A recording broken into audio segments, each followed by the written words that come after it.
Howdy guys, Tom here from TPN Golf. Just going to work through the first video in our first of the videos for golf for beginners. Super, so just starting off, we're going to talk about the grip and we're going to talk about the posture. The grip is very important as it's the only connection the player has with the golf club.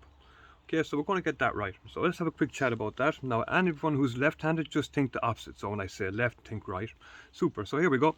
So the grip, how does it work? So for the right-handed player, the left hand goes on top. I'm just going to talk about its placement. This is important to get this right.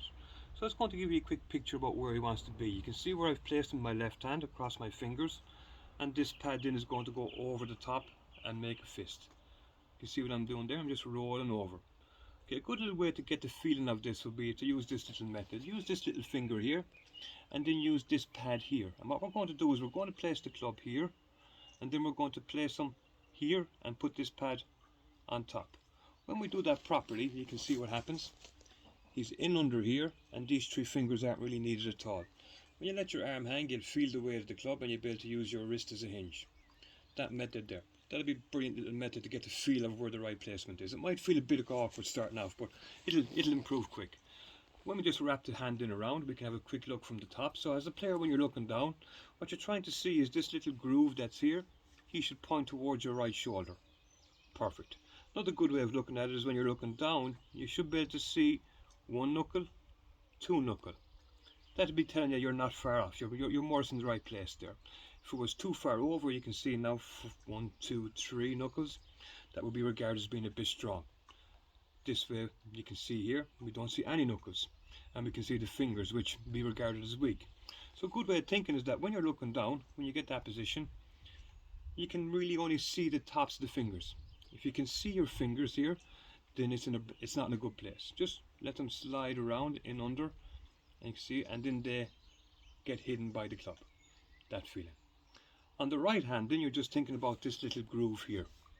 Okay. Now we're just going to start this with just all the fingers on the club, and we'll talk about other connection points then. So I'm just going to place him in the fingers here, and then this groove here is going to fit on my thumb.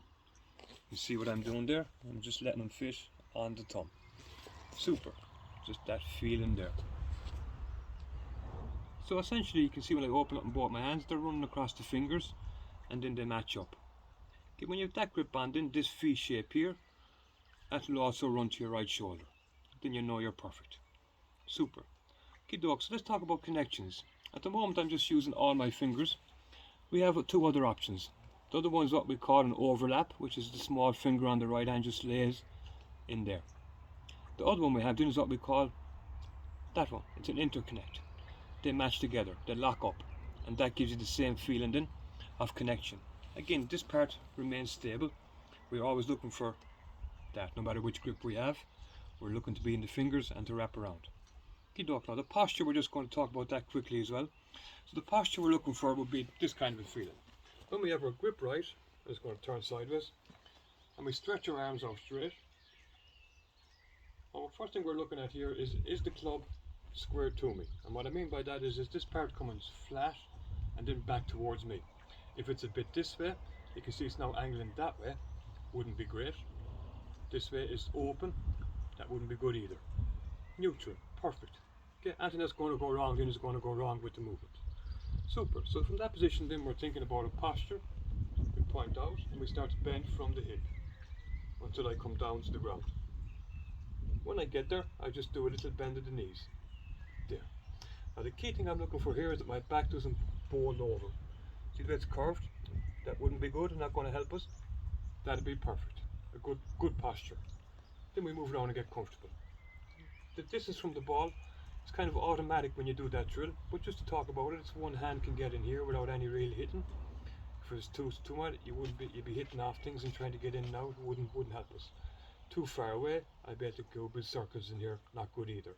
So you can see from here, the hands are essentially hanging just straight down. They're not reaching out the way. Super. That'll be a very good start for your grip and your posture. A little way to practice then once you've them places in. There. Ball down to the ball. Move to wherever you're comfortable. Let the knees pop. And then use your left arm. Keep him all one. So you get this feeling of swinging from here. And the ball just keep popping over. Keep popping over. When you get that, then just bring on the right hand and try and repeat the same movement.